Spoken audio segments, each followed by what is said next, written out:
From the 11 Alive studios, this is the Georgia Vote with Faith Jesse and Zach Merchant. Hey, good morning and welcome to the Georgia Vote. So the race to become Georgia's next governor is certainly heating up. Lieutenant Governor Bert Jones joins fellow Republican Chris Carr, the state attorney general, in what could be a very competitive GOP primary. Now, Jones, a Republican, made official what was long suspected, and he formally launched his campaign this week. In one of the very first television interviews since he entered the race, we sat down with the candidate this week to talk about his priorities and his record. If you're elected governor, what would be your #1 priority? I'm proud of the fact that we've lowered state income tax 3 years in a row, and I want to continue to do that as governor. I'm also proud of the fact that we've done things to improve our education systems, giving teacher pay raises, but also passing school choice to give parents more options for their children. I'm a big law and order guy, and I think in order for you to have a good state to live in, you've got to have law and order. That's why I've always promoted, I've been tough on crime, as well as promoting pay raises for men and women who are in law enforcement. You want to completely eliminate the state income tax. That's right. As you know, Georgia law requires that the state pass a balanced budget each year. If you get rid of the state income tax, that's a big chunk of the state revenue that's going away. How would you pay for it? You do it just like how we've been doing it. You know, you be very consistent, but you also conservative in your approach. We've lowered it in the last 3 years. The goal needs to be zero, but you want to do it in a responsible way. And we do the budget every year. We pass a balanced budget every year. We've been very fortunate where we have a huge surplus, a $15 billion surplus right now. I can remember when it was not anywhere close to that number. And so once again, those are things that you don't do it in 1 year, but you do it over time. If you get rid of the income tax, do you think the state would then have to increase property taxes, sales taxes, something else to balance that out? These are all things. The first thing that we would address is all the tax abatements and tax credits that we've been doling out for the last 20 years. Some have been beneficial, some have not. Does that include tax credits for the film industry? Well, I knew you were going to say that. It's a prominent industry. There's literally billions of dollars of tax credits and initiatives that we've been doling out for several years now, and we actually have a committee right now in the Senate that we're putting together that is looking at just that. Governor Brian Kemp and other state officials back in 2020, they certified the Georgia presidential election results for Joe Biden. Sure. After that happened, you were among a group of state politicians who signed a document saying that, in fact, Donald Trump won that election. Do you still stand by that? What we actually did was we said we were trying to reserve their rights as far as the court systems were concerned.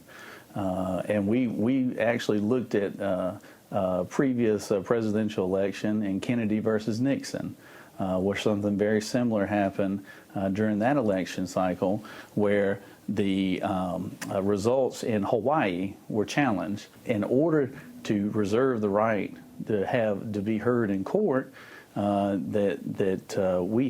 had to have a slate of potential electors. We weren't doing anything that had not been done before, and also we were always making it clear that we wanted a court case that had been filed and had not been heard in the appropriate time by a Fulton County judge, and because there is a time limit on that too that was never talked about. So those things that, like I said, I know that's something that people like to point to, but when I was serving in the state Senate, and we had plenty of people calling us that had issues on that day, and that's what we were looking into.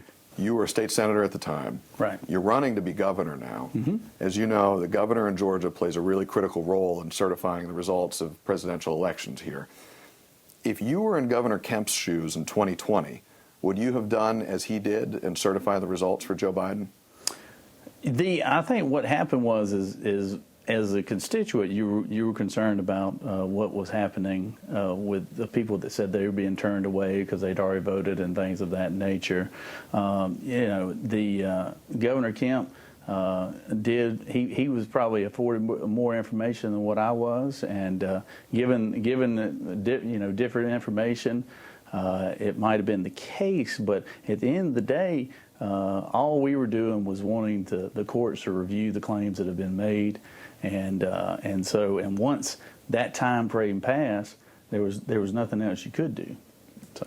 And just to make sure I'm hearing you right, because some people may hear your answer and think, well, that didn't quite get to it.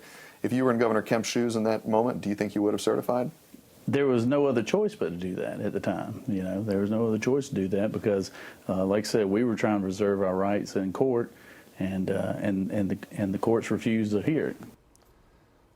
And that is just a part of our conversation. Our full interview with the Lieutenant Governor is streaming right now on 11 Alive Plus. You can download the app to your device for free and watch anytime.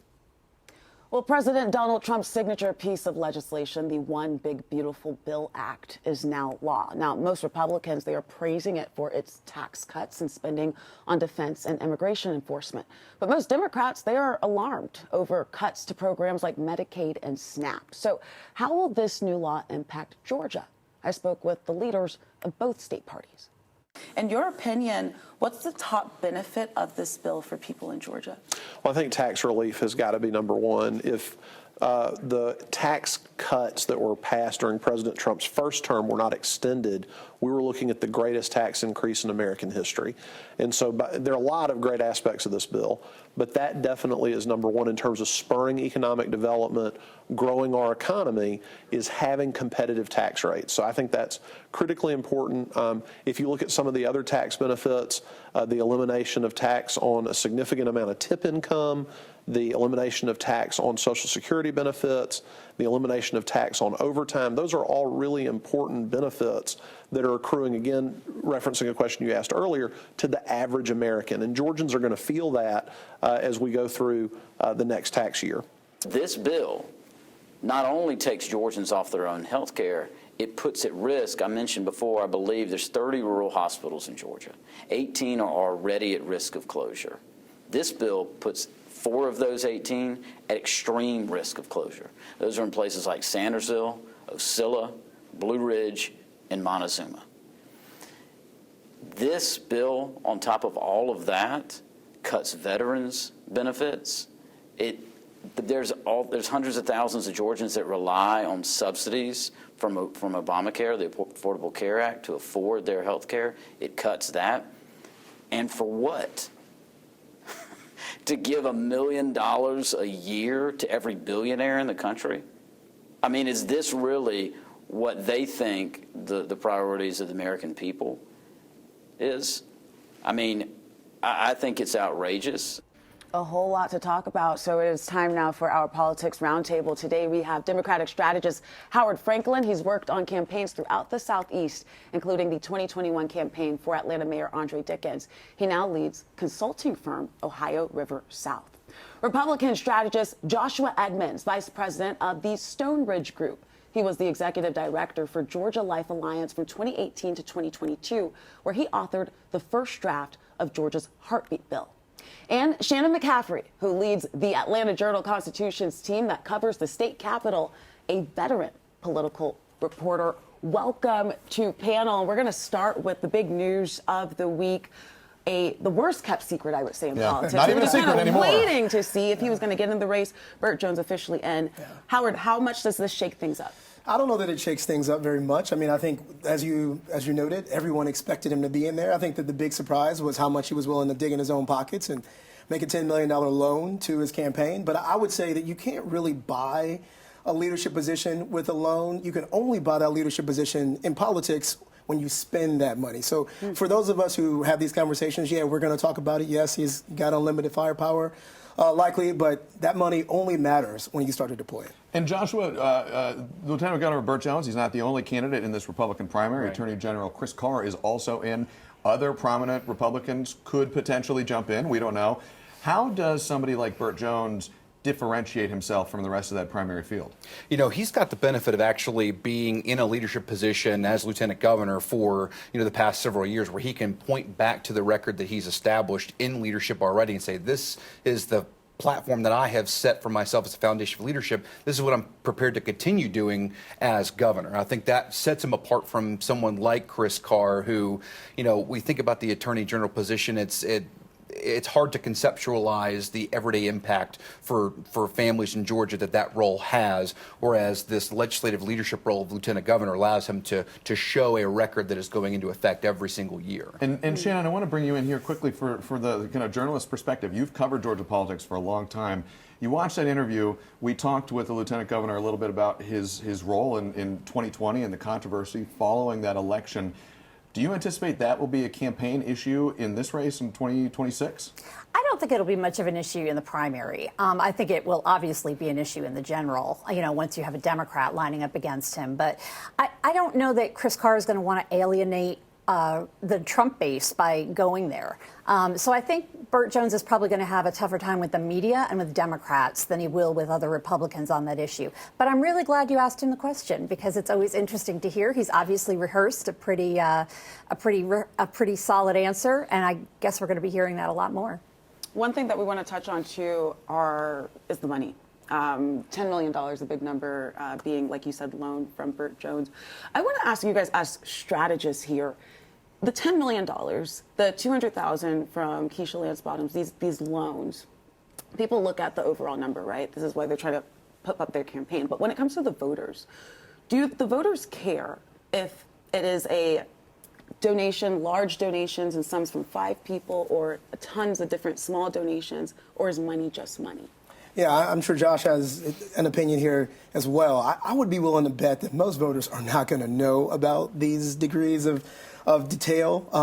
I've yet to go through all of the filings. I don't know how many, tens of thousands of donors have shown up on these disclosures. I do think if I had a choice between having $4 million that I'd raised from individual Georgians and, whatever number that came from people who were outside of Georgia or did not have to give money, but I dug in my own pockets for it, I obviously want people who are committed to my candidacy and gave me $5, $10 to get to that number, because it just shows I can go back to them and ask them for additional investment in my campaign. If it's my money, then there's no one else to go back to. And like you were saying before, Howard, you can have the money, but you got to spend it, right? That's right. That's right. And I think, it really depends on who you're talking to about the issue to determine how they care about it and why they care about it. On one hand, you can talk about all these funds that are coming in from Georgians. These are people who are investing in my campaign. They believe in what I stand for, and that's why they're contributing to back me.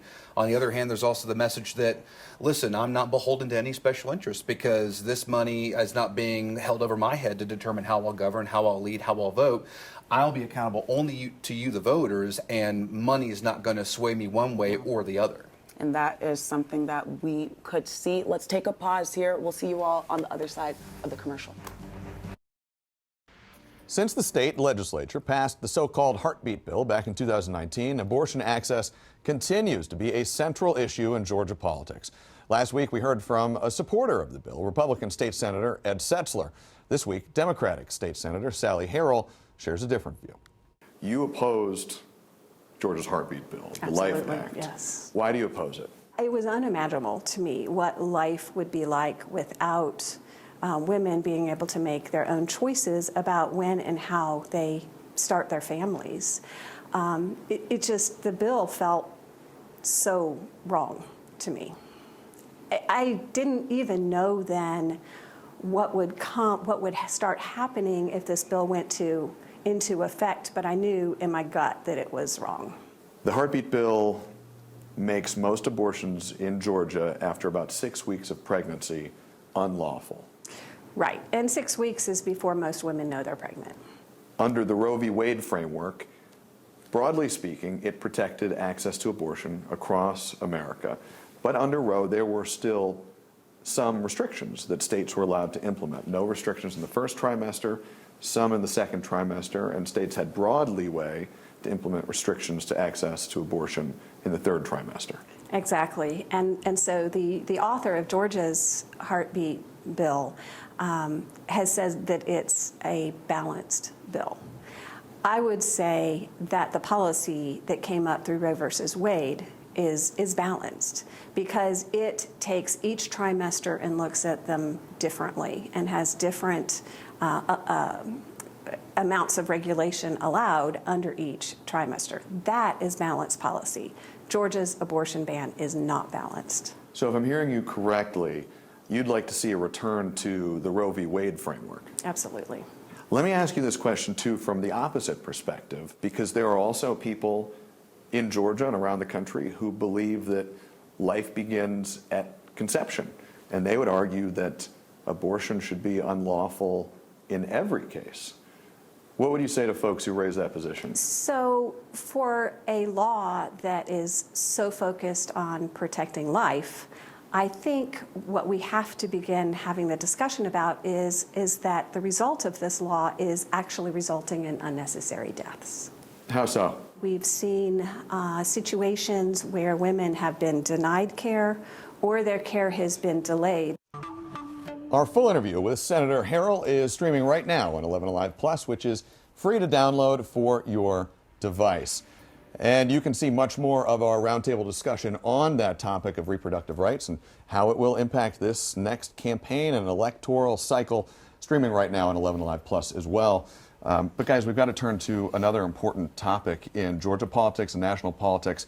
Today is the one-year anniversary of the assassination attempt against President Donald Trump, then candidate Donald Trump, in Butler, Pennsylvania. Howard, you were on the panel the morning of the show, the Georgia Vote, that followed that. We talked about how that event, that assassination attempt, what it meant about our political climate. What did it mean then? What does it mean to where we are now? Yeah, it's hard to, a year hence, hard to say exactly what it meant. I mean, I think a lot of what was said on that show has come true. I think that the president now, then the candidate, was able to rally a tremendous amount of support. I think that a lot of folks saw that day, saw the images, saw how people rallied around him, and I think that was a decisive part of his victory in November last year. Unfortunately, the temperature on our politics hasn't come down at all. I mean, we just had assassination, effectively, of state lawmakers in Minnesota.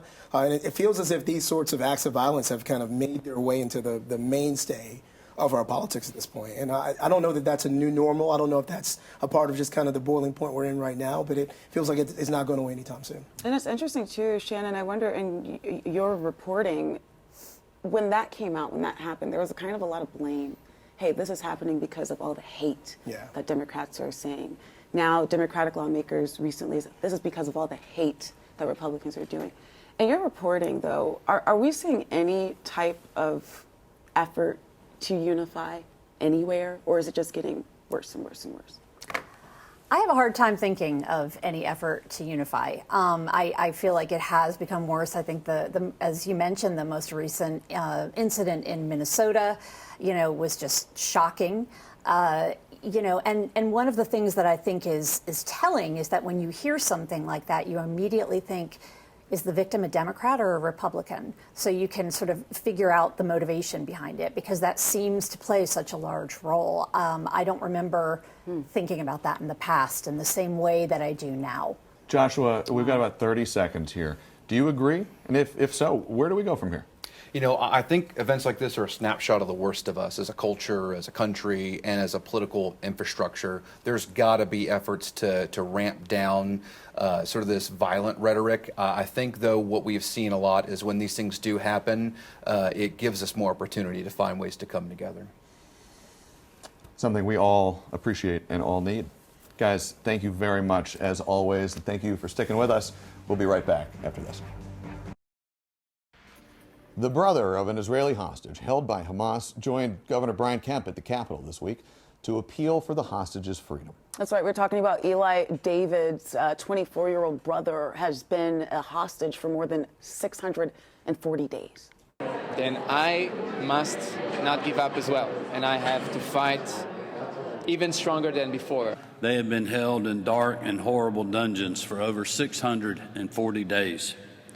They have been chained, beaten, starved, dehydrated, and emotionally tortured.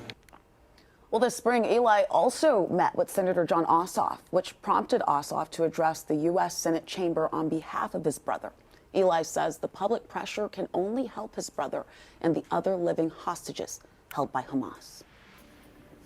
Up next, our voice of the voter is breaking through the political noise and giving women a place to rest.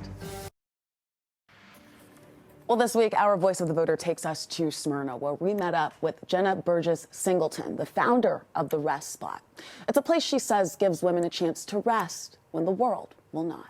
We are standing in our lobby and we have a lot of fun amenities. So we have teas, we have hot water. This is actually cold drip for a cold coffee if you want iced coffee. This is our mental oasis. This room is really designed to help your brain slow down, stop ruminating, and just take a break. It's fantastic for napping or just closing your eyes. It is a deeply curated and designed space. It's incredibly intentional. All of our rooms are designed around different types of experiences and types of rest. Every private suite has their own coffee and tea bar. Every member gets free 90 minutes of childcare every time they visit. The idea is we don't want anything to prevent you from getting your rest, that you come in, have a moment, and everything else is taken care of. When I walked in, I felt this sense of serenity. Is that the goal for you guys? The hope is that when you walk in, you can take a deep breath.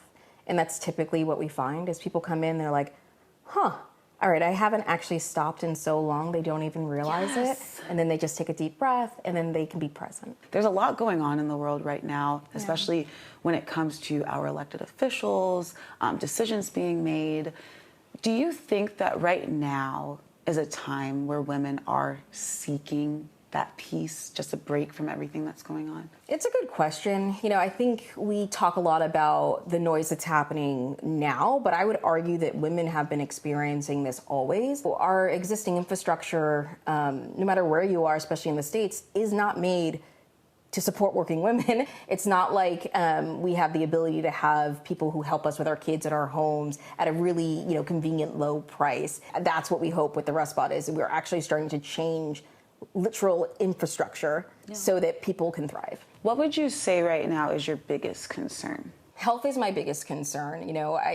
Yes, rest is catchy and it sounds amazing, but our hope in doing this work is that we actually influence women's health. So I don't think we're understanding that rest actually can truly be a game changer in our health. And then our minds are a part of that. Like, they're not separate from our bodies. What are you most optimistic about?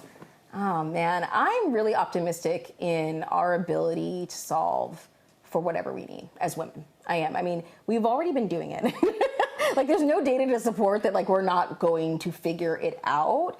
But my hope is that we can help folks rest and be better on that journey to figuring it out. So I have a lot of faith that things are going, that people are inherently good, that we genuinely care about each other. Just a reminder to everyone, including the guys, you have to get some rest. You got to do it. We should get some rest. And you know what? We will. We appreciate you watching us today, but the Georgia Vote will be off next week because NBC is presenting coverage of the British Open. Well, we hope to see you back here in 2 weeks for another edition of the Georgia Vote. We'll see you all then.